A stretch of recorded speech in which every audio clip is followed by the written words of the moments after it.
Of course, there are people with certain disabilities that are under visual impairment, Exactly. where sometimes they might need an assistant. Exactly. But that assistant should be guided in a way. That's true. Assistant Exactly. Iwewe ndio unofa munhu kuti takudai takuenda kumba takuenda kurestaurant takuenda kupati takuenda kumakula takuenda takuenda kubhawa munhu wese ane kodzero yekuenda kubhawa tinofanira kungorarama life yemunhu angori able bodied kuna vamwe vanotoenda kubhawa disabled kuna vamwe vanotoenda kumapati handimaona kuna vamwe vanoenda kuzafanira vakadzi vari disabled vaiva kuna mana Duke and Slay vanotoenda kumafaro.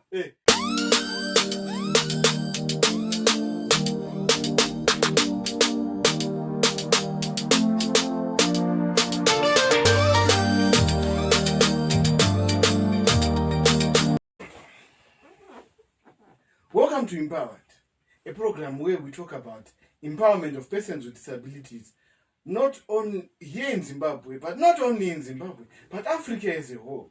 We're not only going to talk about empowerment of persons with disabilities, we're also going to travel around the country, and we are going to look at examples of persons with disabilities who we think are empowered.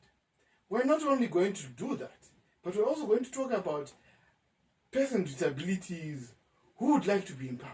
How can they be empowered? So basically that's what empowerment is about. Welcome to Empowered. And my name is Uncle Taps. I'm with my co-host, the Dream Chaser, the one and only Icho Shumbaldo. Yeah. Social worker by profession. Social worker by profession. My kids. Let's get into it. Shumba, you and I are persons with disabilities. That's true. You and I have been disabled since birth. That's true. So I think you and I, we understand things about empowerment. That's true. But you know, my viewers, I think they need to understand. Can I teach it disability empowerment? What is it? In short. Okay. Ndikangoti empowerment chinhu chekuti munowana something anditi. For example, a project that you can do in order for you to want something. Pasina kukumbira munhu. Anditi. Ndo inonzi empowerment. Tinge tabvisa mentality yaya ye charity model. Yekuti inini kana ndakuda wheelchair ndikudonetera. Kana ndakuda kana kuti hearing aids ndikudonetera. Okay. But ndakawana basa, ndakawana kana project ana basa remoko ndinokwanisa kuzvitengera ma assisted devices am. Ndinokwanisa kuzvitengera zvinhu zvandinoda chikafu changu. Ndakadecide kuti nhasi ndoda kudya sapa yakadai so. Ndo inongo chinzi empowerment. Exactly. Handichasarudzire kunzi wewe takudonetera hufu. For the rest of your life ungodya sadza. Apasi. Maybe you want to eat rice. Exactly. But it's not choice. Don't you have macaroni? Ati maona mani. Pamwe sadza rinokudzipa. Kuda macaroni. Ndika only 10 years. Ega mawani. Vanhu vanosiyana. Mwadodyi sadza. Unomudzipawo zvesho. Pachidawo macaroni. Saka manje takada kuta issue yakadaro. Donors pavanobva vachiuya vachidonata kuna vanhu vari disabled like us. Vanotongoti 10 kg hufu. Takuempower, takubatsira. Yes. But havana kundibvunza inini. What are your needs? Ndiri kudei. Pamwe nachida rice. 10 kg rice. Not yehufu. But all right. Pause Babu. Have you ever heard that saying, "Kuti beggars shall not be choosers"? That's true. Once you are being given charity, autokuona semunhu ari kubega. That's true. And I have a choice by that. You see? Exactly. So therefore, are you empowered by being given these things, my groceries and the like? I no longer I say empowerment. Why do that? Why? Because takada kutasa zvishwa kuti ndakapiwa 10 kg hufu. Pamwe 10 kg hufu no last month. Kana wapera hufu yenda uchadzokera kwamuri. Kuti Uncle Taps. Hufu wamakandipa waya wapera. Tozofara iri kuramba muchikondipa every month hufu. But instead makandipa kana project rekuita ndiwane mari yangu. Wachitengera hufu. Ndozvitengera chi? Hufu wangu. Macaroni angu. Ndikusadza rinondidzipa. Akazona. Isusu vanhu vane madisability zvakawanda zvokuti hatikwanise munoziva kuna vamwe kuti vaipa medications. Yes. But haakwanise kunyatsoti ndaenjoya that supper yandendadya nesadza. Anotogona kutoenjoya kutoguta anditi omwa mapiritsi ake ndonge awana chi maybe kana maspaghetti macaroni kana rice. But this time anenge asina choice. Pamwe anongoda kuti musoro 3-4 otondipei mapiritsi anoshanda here vakadaro mapiritsi. amen isati zoziva na chiremba kuti vanozoonawo sei. Ndizvo. Exactly. Right, fine. But we have macases ekuti munhu anenge asina chekubata. Zvakaipe here kuti tongoti chimbofana bata apa as a starting point. Zvinhu zvakanaka. But at the same time it's 50-50. And at the same time zvinhu zvakashata. Why? Ngatimenda kuzvakashata zvacho. Yes. Madonors acho ari kundipa chikafu ichocho. Vanozodzoka here back wonditi wakaenjoya here upfu hwatakakupa. Handiti. Uzi ndofanira kuwapa feedback kuti upfu wenyuka wakandibatsira kana kuti dai mawandiwandira maspaghetti kana macaroni sadza rinondidzipa. Handiti. Kana wane feedback yo vakupa gadzirisa next time kuti no this time for donation ngatise macaroni. All right. I'll give you an example of what's happening right now. We are in the festive season. Now that we're in the festive season, have you noticed, Kuti, there are so many hampers being given? That's true. But now these hampers are being given in the name of what? Festive season. Exactly. Christmas, New Year appear. Then what are we going to do? Exactly. Right now, everyone knows Kuti. Festive season is pera. Uncle Taps. Munonzwa vanhu vachiti January disease. Tisinotanga kuatakwa neJanuary disease. Mawana totanga. Maebobodedi havanyai kuatakwa zvawo. But inini enda kufunga kuti munhu akambondipa festive season kana riri rice kana riri chii. Handiti. Ndada kudzokera kwaari. Apa iye akatobatwawo nemafamily issues ake. Ada kubhadhirawo mafees and stuff. Not only that, I'll give you an example. Maybe Mayor's Cheer Fund, Mayor's Christmas Cheer Fund. Exactly. They have a program yet once. Christmas babu ndopo wanopa. Ndakatoatenda yekuruwa local board. I was there. Pa that fund yo yaitwa Maniro. But the funny part, I didn't have anyone to talk to. I don't just kudzokera after festive season. All right. So I've all right. Pamasheds vanhu vari disabled. Handiti the elderly. Muchivapa hampers. Are you going to give them hampers every month? Kana kuti. Because hamba iroro changopera pa festive season chete. And then you're back to being angry. Exactly. Ndanga ndine plan yekuti dai wapa mumwe noumwe utara business plan rake, project rake. Utanda kuti kamemba ada kuchengeta huku. Kuti mangwana asustaineke paachada hamba pakati pesa. Vozomugama wozvawo pa festive season asi achizoshandira kuti azotengera zvinhu zvaanoda ari moyo wake. Handimaona. But pamwe pacho apa varongopiwa mahamba. Mamwe acho avatomadi vanogona kutogova. Do you know that? Vanogona kutogova. Ndakaona imwe hamba imwe yacho ingaine machunks. Mwana achiti inini kudya machunks. But vanogona tamubatsira. Handimaona. Mwana ngaitoprefer kuti dai mandipa kana iri nyama. Kana 2 kg yenyama. But vakamboona hamba ine nyama. Zvinonetsa hapana. Hatizedi kuti upfu hwanotipa nerice tinotodya nei.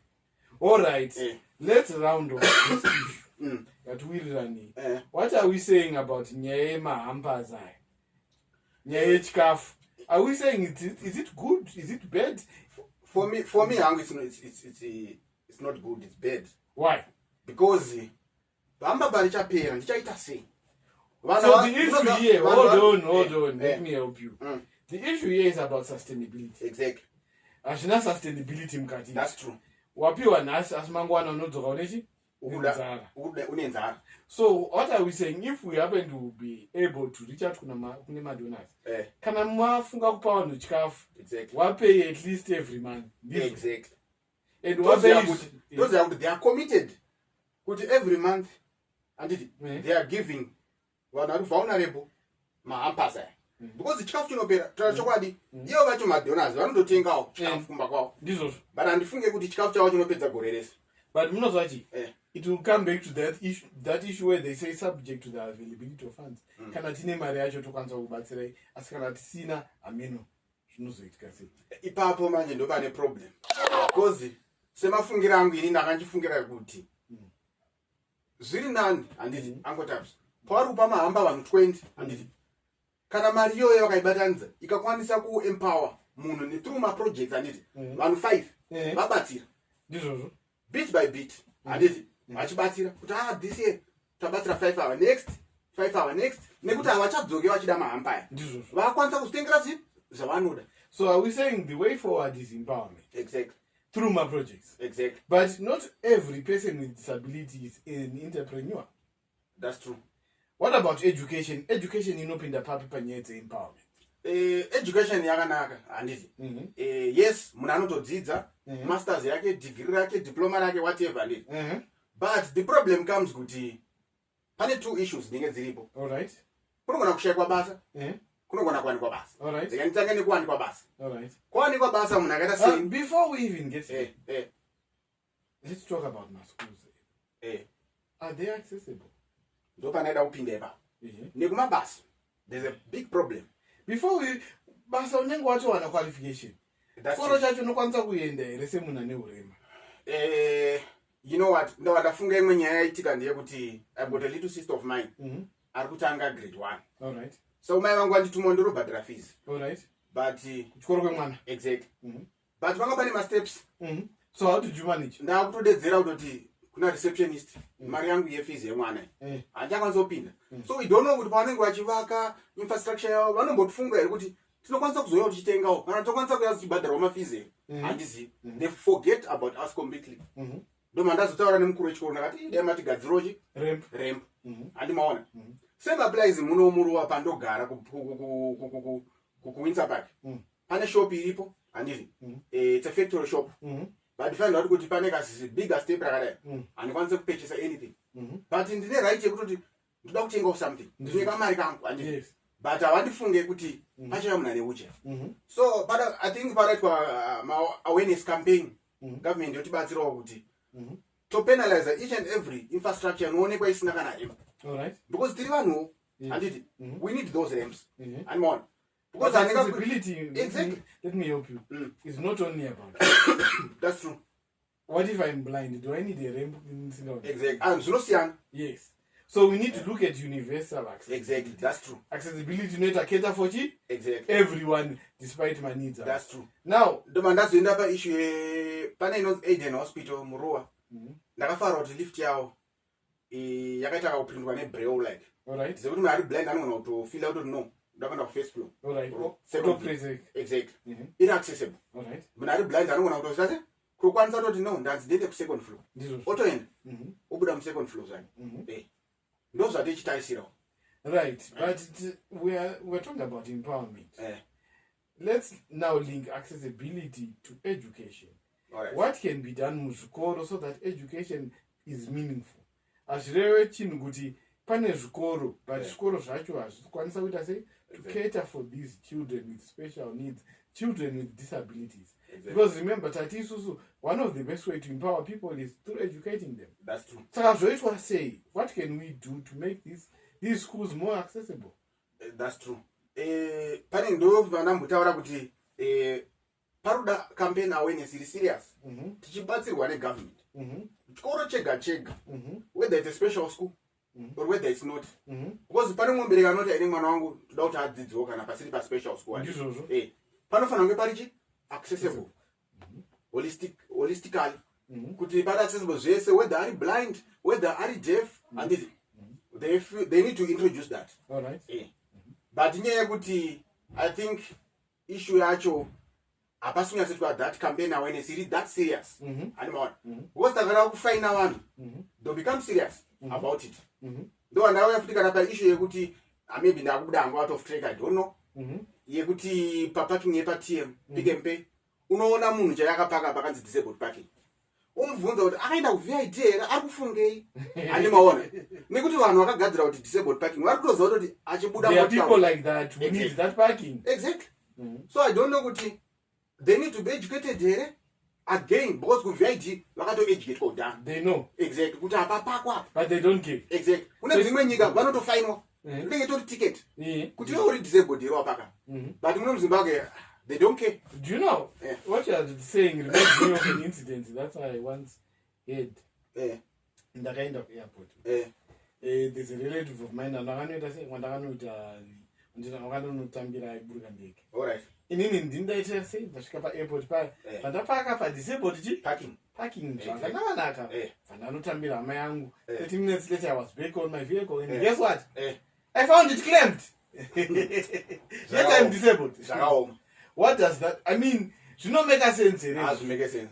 So how do we now identify? Because argument yawo vanhu vakaclaimba ndeyekuti tinoziva sei kuti motikari iyi motikari yemunhu ane disability. All right. How do we then identify kuti this vehicle zveshuwa we should not claim right it. pane zvandakamboonawo zvangu inangu pane zvandakaona zvekuti panenge pane mastickers Eh, ane ka disability sign alright. kuti kanenge ari mukati memota ikanga kuti kane kastika kari kunze kwemotikari kuti no that driver ari disabled amen kuti if we need to reintroduce that because kune vamwe vatonazvo but people they need to be educated madrivers are disabled kuti no famba une chinhu ichocho so Alright. that incident yakaitika pamuri isazodzokerodzeke futi But you know what? eh Fine, you are right. But looking at Zimbabwe as a whole, do you know that my cities are my stickers for my drivers are disabled? For example, in the kind of Harare City Council, I apply for a disc, I get it. alright But now that disc is only valid where? In Harare. whoa And in it's Harare yeah It's an Harare disc.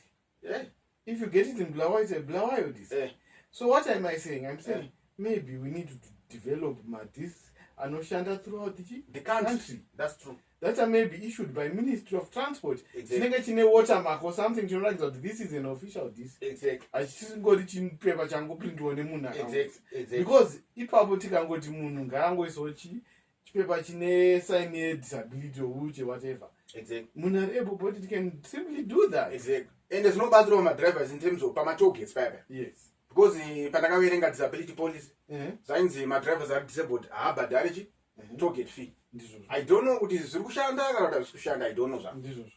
but zvinovabatsirawo futi because zveshuwa yes tiri muzimbabwe kuna vamwe vanogona kuteka data advantage yekuti no ndoda kusostika yangu Ndizvo. variko vanhu vakadaro Yes.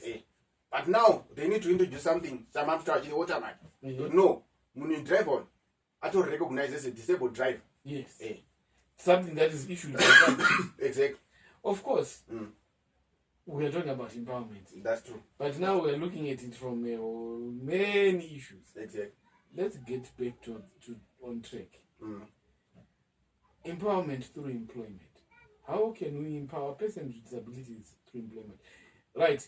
Kana tichitaura empowerment through employment. Are we saying kuti tikapa munhu ane disability employment tatomuempower here kana kuti pane zvimwe zvinofanirwa kuitika kuti azonzi uyu yuta anyasomuempower? I don't know. From your point of view, what do you ini think? ndoona kunge inyaya yekuti vanofanira kutarisa nyaya dzakasiyana-siyana kana kuti nyaya dzakasiyana-siyana ndezekuti number 1 yes kumupa basa vagona nditi Yes. number 2 pari kushandirawo pane lift here kana kuti rembe Is it accessible? is it accessible Remember, whether if you're toilet chaiyo chaiyo Eh. iri right here anokwanisa kupinda here whether kana ari wheelchair whether kana I don't know Whatever whether kind of disability. disability anayo Yes. anokwanisa kunyatsova kuwana that freedom handiti yokufamba pathat institution kuti anyasoshanda nemazvo exactly achienda office by office ane maresources ese. exactly pasina kubatsirwa pasina kuda sei You are alright. exactly saka ndozvandotanga ndataisa izvozvo So are we saying empowerment is about making employment is about also ensuring that accessibility pabasa iripo exactly despite condition yemunhu? For exactly example, kana ari munhu ari visually impaired anenge achida computer iya inotaura iya exactly Eh? exactly ine that software I forgot that name zavo inonzi jaws. exactly inofanira kunge ichiri installed ichiziva kuti no ndiye basa ende munhu ari kutipa maservices ake Ndizvo. achishandawo nemazvo Ndizvo. exactly And munhu iye pamwe anenge achitonidawo assistant anomubatsira kuita sei famba exactly I think our government has done well in terms of that. Alright. Do you know kuti government kana uri munhu ane visual impairment you are entitled to have a helper anotobhadharwa negovernment. wow Yeah, I didn't know that Yes. alright Yeah. So government- yakamirira government Yes, of Eh. course. But then I feel there are things that it of course needs to improve on. exactly But in terms of that, it's doing very well, yeah and we thank them for that. that's true Right. Now, so at the end of the day, what are we saying about empowerment as a whole?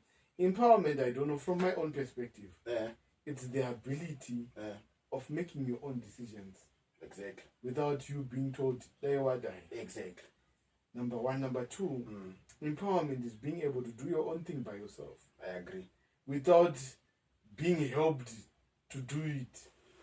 Kana ufungoti right ndada kuenda kutown unoenda nongoenda. exactly Of course, there are people with certain disabilities that are under visual impairment, exactly where sometimes they might need an assistant, but that assistant should be guided in a way. that's true Assistant gasa kuudza zvokuita. exactly nekuti akubhadhara Ehe. exactly iwewe ndionofa munhu kuti takudai takuita sei takuenda kumba takuenda kurestaurant takuenda kupati takuenda kumakula takuenda exact takuenda kubhawa munhu wese ane kodzero yekuenda kubhawa tinofanira kungorarama life yemunhu angori able-bodied kuna vamwe vanotoenda kubhawa disabled ka exact kuna vamwe vanotoenda kumapati handimaona kuna vamwe vanoenda kuzafanira kuti vakadzi vari disabled vaiva kuna mana Duke and Slay vanotoendawo exactly kumafaro but now talking about that maybe it's a topic for another day are our events accessible we've been to my events akawanda do they really cater for disabled they don't we need to talk about vanenge alright fine let's talk about it exactly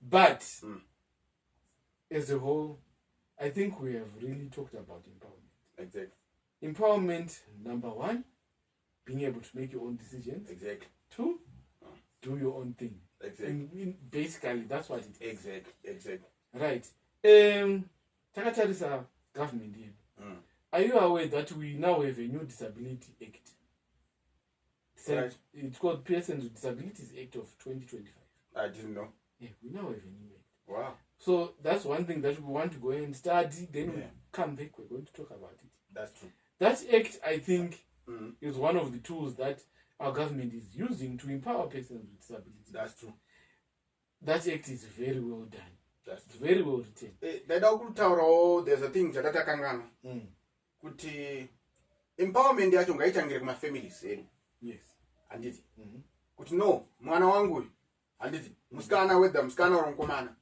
empowerment inofanira kutangira kumba handiti tiri kuti vabereki ngavaedzewo nepavanogona napo I know kuti zvinhu zvakawanda zvekuti vabereki they cannot cater for vanhu vari disabled vana because kuna vamwe vachada maphysiotherapist and session inodhura and kune ane mamwe masiblings anoenda kuchikoro but zvakatangirawo kumba zvinenge zvinchise zvinofadzawo alright so we're saying for mwana ane disability to be empowered vabereki they have to accept exactly and they need to contribute to that empowerment yes because kune vamwe vabereki vari kuti akazvana mwana disabled nasi the government anomuvharira panze anomuvharira mumba make anonyara mucommunity kuti ndine mwana ari disabled ndizvozvo well that shows that you're not accepting exactly vamwe vanobva vati mwana uyu ndiwe hurumende exactly so maparents ayava dai vaeducatwa dai kunzi government yaintroduce something chekuti takangoziva kuti pahospital pazvara mwana ane disability mai vacho nababa vacho ngavatoenda kucounseling ndizvozvo kuti disability zvikumborevei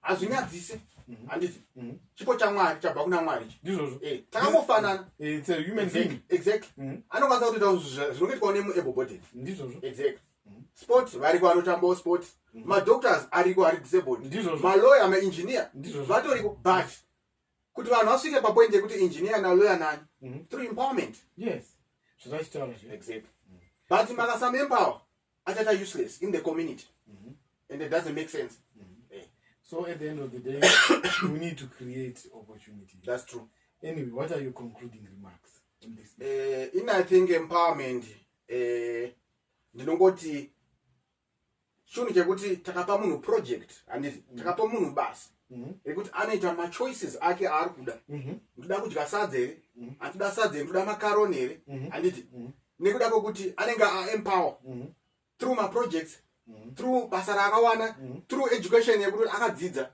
awana basa rake nhasi ari kutozvidecidira kuti no nhasi ndiri kunodya kurestaurant after work ndinonzi empowerment haachamirira kuti ndona achauya nechickenini ne2 slices dzechicken in aneiwana ka 1 pagore ende ichipera aiwa izvo zvazvina kunaka anofanira kudya chicken yani yake paanzwa kudira sezvinongetawo maiboboded izvozvo zvispikita kana mutown makazara marestaurant izvozvo that is so true exactly but imagine situation yabhega ane disability abhega paya awana mari dzake aenda kuchicken in ateka chikafu what will people say ma1 hanzi ari kuita take advantage of uchi tsitsi one because haasi chi empowered but there's this day ndakamboburuka kombi pana 4 wozi ndogara kuruwaka ndandakwira kombi yangu ndabuda pana 4 ndichitokrosa road kudai so nditosfambira mutown mangu handiti ndichitsvagawo zvandaitsvaga mutown chingorowo marounds ndakasangana vamwe baba omari